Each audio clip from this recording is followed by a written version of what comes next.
ದಿನಾಂಕ 28/9/2025 ಅಂದ್ರೆ ಮೊನ್ನೆ ರಾತ್ರಿ ಇಂಡಿಯಾ ಮತ್ತು ಪಾಕಿಸ್ತಾನ ಮ್ಯಾಚ್ ಇದ್ದಂಥ ಸಂದರ್ಭದಲ್ಲಿ ರಾತ್ರಿ ಯಾವುದೇ ಅಹಿತಕರ ಘಟನೆ ನಡೀಬಾರದು ಅಂತ ನಮ್ಮ ಅಧಿಕಾರಿ ಸಿಬ್ಬಂದಿಗಳೆಲ್ಲ ರೌಂಡ್ಸ್ ಅಲ್ಲಿದ್ರು. ಕೆಲವು ಪಿಕೆಟ್ಗಳನ್ನ ಬ್ಯಾರಿಕೇಡ್ಗಳನ್ನ ಇಂಪಾರ್ಟೆಂಟ್ ಜಾಗದಲ್ಲಿ ಹಾಕಲಾಗಿತ್ತು. ಆ ಸಂದರ್ಭದಲ್ಲಿ ಸುಮಾರು 11:30-12 ಗಂಟೆ ಸಮಯದಲ್ಲಿ ಮ್ಯಾಚ್ ಮುಗಿದ ಸಂದರ್ಭದಲ್ಲಿ ಅಲ್ಲಿ ರೌಂಡ್ಸ್ ಅಲ್ಲಿದ್ದಂಥ ನಮ್ಮ ಸಿಬ್ಬಂದಿಗಳು ಹೋಗ್ಬಿಟ್ಟು ವಿವೇಕಾನಂದ ಸರ್ಕಲ್ ಇರೋ ಒಂದು ಸೈನಿಕ ಮೆಸ್ ಅನ್ನುವಂಥ ಅಲ್ಲಿ ಇನ್ನು ಓಪನ್ ಇದೆ, ಕ್ಲೋಸ್ ಮಾಡಿ ಅಂತಂದು ಸೂಚನೆ ಕೊಟ್ಟಿದ್ದಾರೆ. ಆ ಸೂಚನೆ ಕೊಟ್ಟಂತ ಸಂದರ್ಭದಲ್ಲಿ ಅವರು ಸೂಚನೆಯನ್ನ ಪಾಲಿಸಿಲ್ಲ ಮತ್ತು ಅಲ್ಲಿ ಸಂಘರ್ಷಕ್ಕಿಳಿದ್ರು ಅಂತಂದು ನಮ್ಮ ಸಿಬ್ಬಂದಿಗಳು ಕರ್ತವ್ಯಕ್ಕೆ ಅಡ್ಡಿಪಡಿಸಿದ್ದಾರೆ ಅಂತಂದು ಒಂದು ಕಂಪ್ಲೇಂಟ್ ಅನ್ನು ಕೊಟ್ಟಿದ್ದಾರೆ. ಸೊ ಅಲ್ಲಿ ನಡೆದಂತ ಘಟನೆಯನ್ನ ಕೂಲಂಕುಷವಾಗಿ ನಾವು ಪರಿಶೀಲಿಸಲಿಕ್ಕೆ ನಮ್ಮ ಅಧಿಕಾರಿಗಳಿದ್ವಿ. ನಾನು ಕೂಡ ನಿನ್ನೆ ಭೇಟಿ ಮಾಡಿದ್ವಿ. ನಂತರ ಆ ಲೇಡಿ ಏನಿದ್ದಾರೆ, ಯಾರು ಇಂಜೂರ್ಡ್ ಇದ್ದಾನೆ ರಾಮು ಅಂತ, ರಾಮು ನಿಪ್ಪಾಣಿ ಅನ್ನುವಂಥವ್ರು ಮಾಜಿ ಸೈನಿಕರು ಇದ್ದಾರೆ. ಅವರ ಶ್ರೀಮತಿಯವರು ಕೊಟ್ಟ ಕಂಪ್ಲೇಂಟ್ ಮೇಲೆ ಒಂದು ಪ್ರಕರಣವನ್ನು ದಾಖಲು ಮಾಡಿಕೊಂಡಿದ್ದೇವೆ.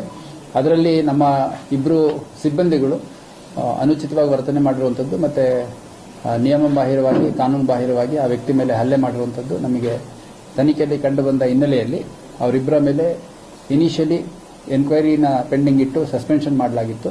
ಅದಾದ ನಂತರ ತನಿಖೆಯಲ್ಲಿ ಅವರ ಒಂದು ನಡವಳಿಕೆ ಏನಿದೆ ಅದು ಅಫೆನ್ಸ್ ಅಂತ ಕಾನ್ಸ್ಟಿಟ್ಯೂಟ್ ಆಗಿರೋದ್ರಿಂದ ಮತ್ತು ಆ ಲೇಡಿ ಕೊಟ್ಟಿರೋ ಕಂಪ್ಲೇಂಟ್ ಏನಿದೆ ಆ ಕಂಪ್ಲೇಂಟಲ್ಲಿ ನಮ್ಮ ತನಿಖೆಯಲ್ಲಿ ಇರುವಂತಹ ವಿಷಯಗಳು ತನಿಖೆಯಲ್ಲಿ ಕಂಡು ಬಂದದರ ಹಿನ್ನೆಲೆಯಲ್ಲಿ ಇಬ್ಬರು ಸಿಬ್ಬಂದಿಗಳು ASI ವಿದ್ಯಾನಂದ್ ಸುಬೇದಾರ್ ಮತ್ತು PC ರಾಚಪ್ಪ ಕಣಬೂರ್ ಅನ್ನೋಂಥವ್ರನ್ನ ನಾವು ವಶಕ್ಕೆ ತಗೊಂಡು ವಿಚಾರಣೆಗೆ ಒಳಪಡಿಸಿ ಅವ್ರನ್ನ ದಸ್ತಗಿರಿ ಮಾಡಿ ನ್ಯಾಯಾಲಯದ ಮುಂದೆ ಹಾಜರು ಮಾಡಿದ್ದೇವೆ.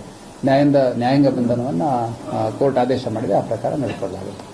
ಅದೇ ರೀತಿ ನಮ್ಮ ಸಿಬ್ಬಂದಿ ಕೊಟ್ಟ ಒಂದು ಕಂಪ್ಲೇಂಟ್ ಕರ್ತವ್ಯಕ್ಕೆ ಅಡ್ಡಿಪಡಿಸಿದ್ರು ಮತ್ತು ಅದರಲ್ಲಿ ಒಬ್ಬ ಸಿಬ್ಬಂದಿ ರಾಚಪ್ಪ ಕಣಬೂರ್ ಅನ್ನುವಂಥ ಒಬ್ಬ ವ್ಯಕ್ತಿಗೆ ಅವರು ರಾಮು ನಿಪಾಣಿ ಅವರು ಹಲ್ಲೆ ಮಾಡೋದ್ರಿಂದ ಅವ್ರಿಗೂ ಕೂಡ ಇಂಜುರಿ ಆಗಿದೆ ಅಂತ ಅವರು ಒಂದು ಕಂಪ್ಲೇಂಟ್ ಕೊಟ್ಟಿದ್ದಾರೆ. ಅದು ಕೂಡ FIR ಮಾಡ್ಕೊಂಡಿದ್ದೀವಿ.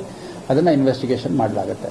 ಮತ್ತು ಭಾಳ ಸ್ಪಷ್ಟವಾಗಿ ನಾನೆಲ್ಲ ನಮ್ಮ ಅಧಿಕಾರಿ ಸಿಬ್ಬಂದಿಗಳಿಗೆ ಎಲ್ಲೇ ಈ ಥರ ಟೈಮ್ ಮೀರಿ ನಿಯಮ ಬಾಹಿರವಾಗಿ ಅಥವಾ ಸಮಯ ದಾಟಿ ಈ ಥರ ಯಾವುದಾದ್ರು ಅಂಗಡಿ ಮುಗ್ಗಟ್ಟುಗಳಿರ್ಬೋದು, ಬೇರೆ ಕಮರ್ಷಿಯಲ್ ಎಸ್ಟಾಬ್ಲಿಷ್ಮೆಂಟ್ಸ್ ಇರ್ಬೋದು, ಇವೆಲ್ಲ ಇದ್ದಂಥ ಸಂದರ್ಭದಲ್ಲಿ ನಿಯಮಗಳ ಪ್ರಕಾರ ಅದನ್ನು ಮುಚ್ಚಿಸಲಿಕ್ಕೆ ಸೂಚನೆ ಕೊಡೋದು ಅವಕಾಶ ಇದೆ.